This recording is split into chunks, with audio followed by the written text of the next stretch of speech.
తాకట్లో ఉన్న మీ బంగారాన్ని విడిపించి ఆ రోజు ఆన్లైన్ రేటుకి కొంటాం. Sharma gold company.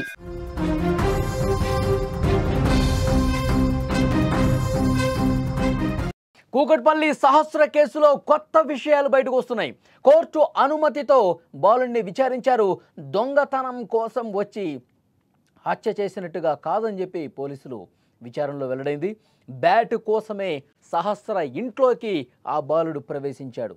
సహస్ర అరవటంతో భయపడి కత్తితో దాడి చేశాడు. దొంగతనం కోసం వచ్చి చేసిన హత్య కాదని వెల్లడైంది. ఆవేశంలో జరిగిన కేసుగా పోలీసులు దీన్ని నిర్ధారించినట్టుగా తెలుస్తోంది.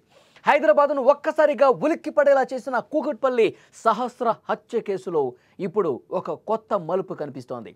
మొదట ఇది కేవలం ఒక దొంగతనం కోసమే జరిగినటువంటి హత్య అని భావించిన పోలీసులు లోతైన విచారణ చేశారు.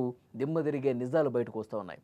ఈ కేసులో నిందితుడైన మైనర్ బాలుడు తానే ఈ దారుణానికి ఒడిగట్టానని ఒప్పుకున్నాడు. కానీ దాని వెనుక ఉన్న కారణాలు మాత్రం ఇప్పుడు ఆశ్చర్యపరుస్తున్నాయి. విషయం ఏంటంటే, కొన్ని రోజుల క్రితం కూకట్పల్లిలో 12 ఏళ్ల బాలిక సహస్రను దారుణంగా కత్తితో పొడిచి చంపిన ఘటన రాష్ట్ర వ్యాప్తంగా సంచలనమైంది. మొదట ఈ హత్యను ఒక ప్రొఫెషనల్ క్రిమినల్ చేశాడని, దొంగతనం కోసమే చేశాడని భావించారు. కానీ పోలీసులు జరిపిన విచారణలో కీలకమైనటువంటి ఆధారాలు లభించాయి. సమీపంలోని సీసీటీవీ ఫుటేజ్, ఇతర ఆధారాలతో పోలీసులు ఒక మైనర్ బాలుడిని నిందితుడిగా గుర్తించారు. ఆ బాలుడు సహస్ర పక్కింట్లో ఉండేవాడే. పోలీసులు ప్రశ్నించినప్పుడు క్రికెట్ బ్యాట్ దొంగిలించడానికి ఇంట్లోకి వెళ్ళానని, అడ్డొచ్చినందుకు సహస్రను పొడిచి చంపానని ఆ బాలుడు తెలిపాడు. కానీ పోలీసులు ఈ విషయాన్ని పూర్తిగా నమ్మలా. ఈ కేసు వెనుక ఇంకేదో కారణం ఉంది అని గట్టిగా అనుమానించారు. ఈ కేసులో పోలీసులు చాలా పకడ్బందీగా ముందుకెళ్లారు. మైనర్ కావడంతో కోర్టు అనుమతితోనే విచారణ జరపాలని నిర్ణయించుకున్నారు. కోర్టు ఆదేశాల మేరకు కూకట్పల్లి ఏసీపీ ఇన్స్పెక్టర్లతో పాటు 2 ప్రభుత్వ ఉపాధ్యాయులు నిందితుడి తల్లి సమక్షంలోనే విచారణ జరిపారు. సైదాబాద్లోని జువైనల్ హోంలో ఉదయం 11:30 నుంచి మధ్యాహ్నం 2 గంటల వరకు బాలుడిని కస్టడీలోకి తీసుకుని క్షుణ్ణంగా ప్రశ్నించారు. ఈ విచారణలో బాలుడు కొన్ని సంచలనమైనటువంటి విషయాలు బయటపెట్టాడు. ఆ విచారణలో ఆ బాలుడు మాట్లాడుతూ, తాను క్రికెట్ బ్యాట్ కోసమే వచ్చాను, క్రికెట్ బ్యాట్ను దొంగిలించడం కోసం వెళ్ళిన మాట నిజం అని అతను ఒప్పుకున్నాడు. ఆ సమయంలో సహస్ర ఇంట్లో ఒంటరిగా ఉంది. ఆమె తనను చూసి గట్టిగా అరిచింది. ఈ విషయం ఎక్కడ బయట వ్యక్తులకు తెలుస్తుంది? కింద ఉన్నటువంటి ఫ్లాట్స్ వాళ్ళు కావచ్చు, పక్కింట్లో వాళ్ళకి ఆమె గట్టిగా అరవటంతో అరవద్దని చెప్పి నేను హెచ్చరించాను. అయినప్పటికీ ఆమె అరుస్తూనే ఉంది. ఒక్కసారిగా నాకు భయం వేసింది, ఆవేశం వచ్చింది. అందుకే నేను వెంట తెచ్చుకున్నటువంటి ఆ కత్తితో పొడి చేశానని చెప్పి పోలీసుల విచారణలో ఒప్పుకున్నాడు. దొరికిపోయాను అన్న ఆందోళనతో ఆ క్షణంలో ఏం చేయాలో తెలియక తాను పక్కనే పెట్టుకున్నటువంటి కత్తితో సహస్రను దారుణంగా పొడిచి చంపినట్టుగా విచారణలో ఒప్పుకున్నాడు. ఇది ముందుగా ప్లాన్ చేసుకున్న హత్య కాదు, నేను చంపాలన్న ఉద్దేశంతో అక్కడికి వెళ్ళలేదు, ఆమెను చంపటం కోసం మాత్రమే నేను ఆ ఇంట్లోకి వెళ్ళలేదు అని చెప్పి పోలీసుల విచారణలో అతను మాట్లాడాడు. ఈ కేసులో బాలుడు వెల్లడించిన ఈ సమాచారాన్ని పోలీసులు మొత్తం కూడా రికార్డు చేశారు. త్వరలో ఈ నివేదికను కోర్టుకు సమర్పించబోతున్నారు. కోర్టు ఈ కేసుపై ఎలాంటి నిర్ణయం తీసుకుంటుందో చూడాలి. మొత్తం విచారణలో పోలీసులు, ఇన్స్పెక్టర్లు, అక్కడ ఉన్నటువంటి పోలీసు ఉన్నతాధికారులు, ఉపాధ్యాయులు వీళ్ళందరి సమక్షంలో విచారించినటువంటి సందర్భంగా మొత్తం ఆ రోజు ఏం జరిగింది, ఉదయం నుంచి ఈ ఘటన చేసే వరకు, ఆ తర్వాత ఏ విధంగా ఇంటికి వెళ్ళాడు, ఏం చేశాడు, మొత్తం కూడా పూసగుచ్చినట్లు పోలీసులకి వెల్లడించాడు.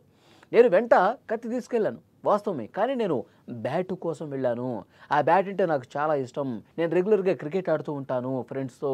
ఆ బ్యాట్ కోసం వెళ్ళాను. ఆ బ్యాట్ తీసుకొని వస్తున్న క్రమంలో సహస్ర నన్ను చూసింది, గట్టిగా అరిచింది. నన్ను కింద ఉన్నటువంటి వాళ్ళతో ఎవరైతే ఉన్నారో వాళ్ళకి అప్పగిద్దామని చెప్పి గట్టిగా అరుస్తూ నా చొక్కా పట్టుకుంది. వెంటనే నేను నాతో పాటు తెచ్చుకున్నటువంటి ఆ కత్తితో ఏం చేయాలో నాకు తెలియలేదు. ఒక్కసారిగా మా ఇంట్లో వాళ్ళకి తెలిసిపోతుంది నేను దొంగతనానికి వచ్చినట్టుగా, బ్యాట్ కోసం వచ్చినట్టుగా. ఇక బయట వ్యక్తులకు తెలిసిపోతే ఆ ఆందోళనతోనే, ఆ భయంతోనే నేను ఈ విధంగా దాడి చేశాను, కత్తితో పొడిచాను. అసలు ఆ టైంలో నేనేం చేస్తున్నా కూడా నాకు తెలియలేదు. ఆ విధంగా కత్తితో పొడి చేసి నేను వెంటనే ఆ కత్తి అక్కడ కడిగేసి వెళ్ళిపోయాను. మా ఇంటికి వెళ్ళిపోయాను. తర్వాత రక్తపు మరకలు ఉన్నటువంటి నా ప్యాంట్ షర్ట్ను కూడా తీసేసి వాషింగ్ మిషన్లో వేశాను. తర్వాత యథావిధిగా అప్పుడే నేను నేను పెంచుకున్నటువంటి ఒక జంతువుని అక్కడ తీసుకెళ్ళాను, కుందేల్ని. తీసుకెళ్ళిన తర్వాత అక్కడ డాక్టర్సు అది చనిపోయిందని చెప్పారు. నేను ఆ బాధలో ఉన్నా, ఆందోళనలో ఉన్నా, చాలా బాధపడిపోయాను. ఆ తర్వాత పోలీసులు వచ్చి విచారణ చేస్తున్న సమయంలో పోలీసులతో కూడా నేను మాట్లాడాను. ఈ విషయం నేను దాచిపెట్టాను, దీన్ని కూడా అంగీకరించాడు. సో మొత్తం ఏ విధంగా ఆ 2-3 రోజులు ఏమేం చేశాడు, ఈ విషయాన్ని దాచిపెట్టేసి ఎవరికీ తెలియకుండా యథావిధిగా స్కూల్కి వెళ్ళటం, రావటం. నా తల్లి నన్ను అడిగింది, ఇది నువ్వు కానీ చేసావేంటని చెప్పి. కానీ నేను చేయలేదు, నా మీద మీకు నమ్మకం లేదా?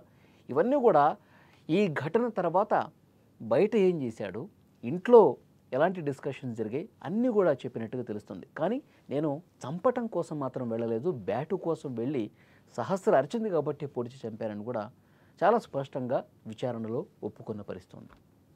సో డెఫినెట్గా ఇవన్నీ కూడా రికార్డ్ చేశారు, కోర్టులో ప్రొడ్యూస్ చేయబోతున్నారు. అతని స్టేట్మెంటు, సంపాదించినటువంటి ఆధారాలు ఇవన్నీ కూడా పోలీసులు కోర్టులో పెట్టబోతున్నారు. మరి జడ్జి గారు ఏం డెసిషన్ తీసుకుంటారనేది కూడా చూడాల్సిన అవసరం ఉంది.